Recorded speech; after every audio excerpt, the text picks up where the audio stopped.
Bă, dar tu cine ești? Ce salutare lume, băi, nesimțitule, n-ai mai postat de atâta timp și tu ne iei pe noi cu salutare lume.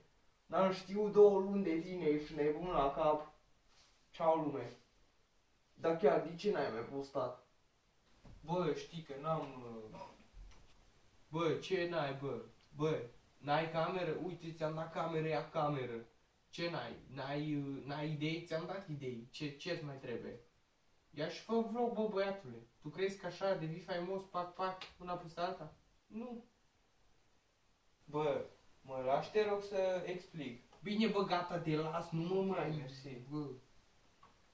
Știți că n-am avut puțină treabă și n-am mai avut timp. Știu că am avut timp, dar știți, am avut și idei, dar am avut de spart lemne, da, mult și am avut, cum îi spune, cu școala.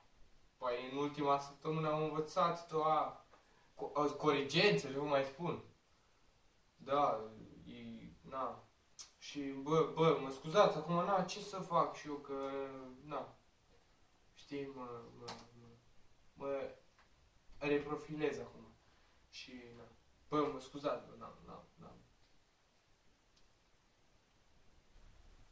bă, Bă, pe bune, asta e scuză? Dă-o-mi parbrizul meu, băi. Mă gândeam că ai avut și tu ceva mai important de făcut. Pe bune acum, asta e scuză? Chiar crezi că o să te ierte pentru căcatul ăsta? Bă, pe bune. Gândește-te bine, zi altceva, că nu, e grav, deci...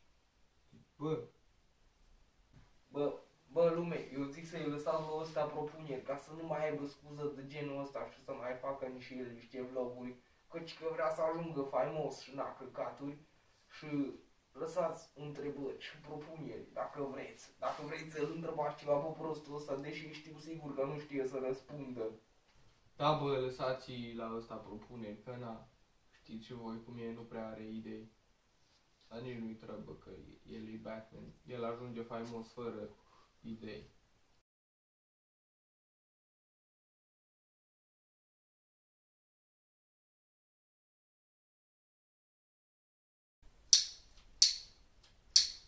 Ciao.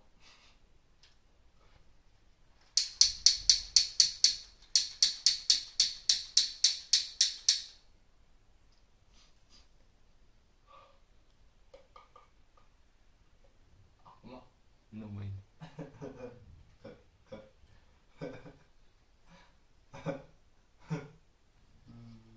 Pun așa, o ții ăla puii mei. Așa ții să-mi filmezi picioare.